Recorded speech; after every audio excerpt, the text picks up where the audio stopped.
Simon shocked speechless Filipino teen channels. Elvis, AGT ERUPTS. The lights of the AGT stage burned brighter than anything 16-year-old Marco Santos had ever seen.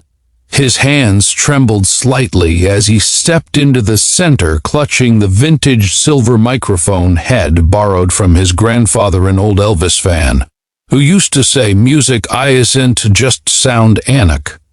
It's kindness." People can hear Marco repeated those words silently now, like a shield against the fear rising in his chest. What the world didn't know, what even the judges didn't know, was that Marco hadn't come to AGT to become famous.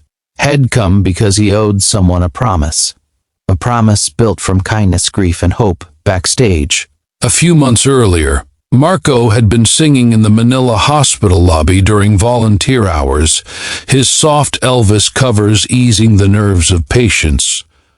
One afternoon, he noticed a little boy named Liam sitting alone, clutching a crumpled picture of Elvis. Liam had a heart condition and had always dreamed of seeing Elvis live. Life had dealt him a different fate. Marco knelt beside him and started singing "Can't Help Falling in Love."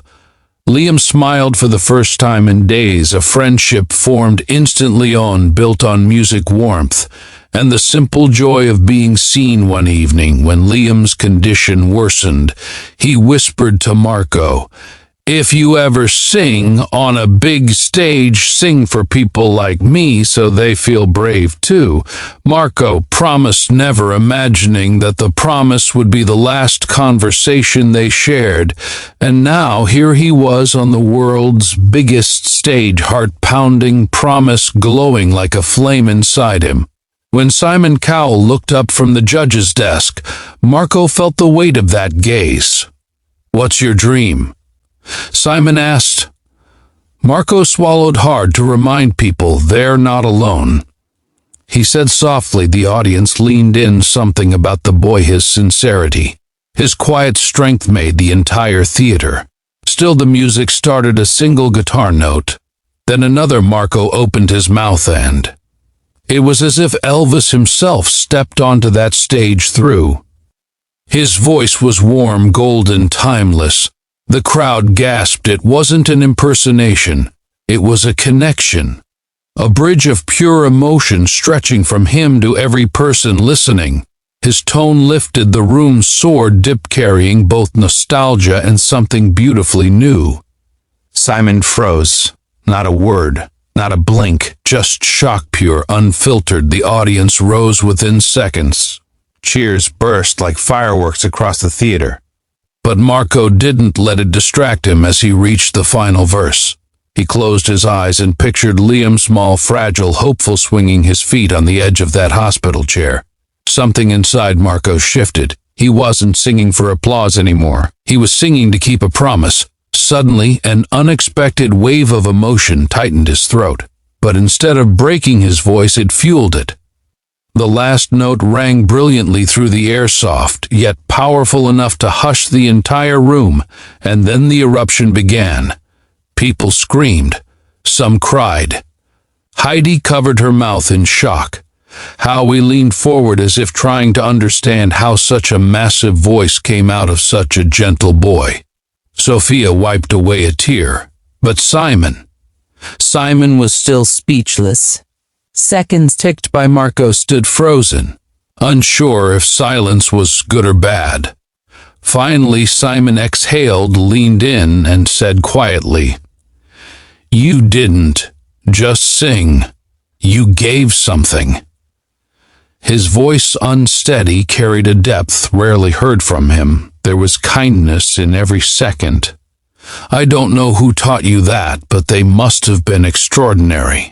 Marco blinked rapidly, fighting the burn of tears. He didn't expect Simon to feel the message. He didn't expect the world to feel it. The crowd began chanting, "Golden buzzer, golden buzzer." Sophia reached for the button. Heidi touched her hand. Howie started to stand, but Simon, still shaken, rose slowly and placed his hand on the buzzer. He looked at Marco with an expression that wasn't about talent or performance, but understanding. "This is for whoever you sang for." Simon said he slammed the golden buzzer. Gold exploded from the ceiling like a storm of sunlight. Marco covered his face as tears streamed down his cheeks. The judges rushed forward, hugging him, praising him, grounding him back into the moment. But Marco's eyes searched the room, imagining a tiny boy somewhere smiling proudly. And that was when everything fell into place. Kindness had brought him here. A child's courage had turned into his own, and now his voice, Liam's voice, was echoing across millions of hearts. Later, backstage, as confetti still clung to his hair, Marco whispered, "We did it, Liam." His mother wrapped her arms around him, her shoulders shaking with emotion. "You kept your promise," she said. Marco nodded. "And I'll keep it for the rest of my life." The world would remember his voice. But what truly changed people that night wasn't the sound. It was the message that compassion, simple, quiet compassion, can ripple farther than talent ever could, that one act of kindness can erupt into something miraculous. And as Marco walked off the stage, golden confetti crunching under his shoes, he felt lighter, not because Head won something, but because Head given something, a gift of hope, a reminder that no one is ever truly alone, and somewhere he believed Liam was clapping louder than anyone.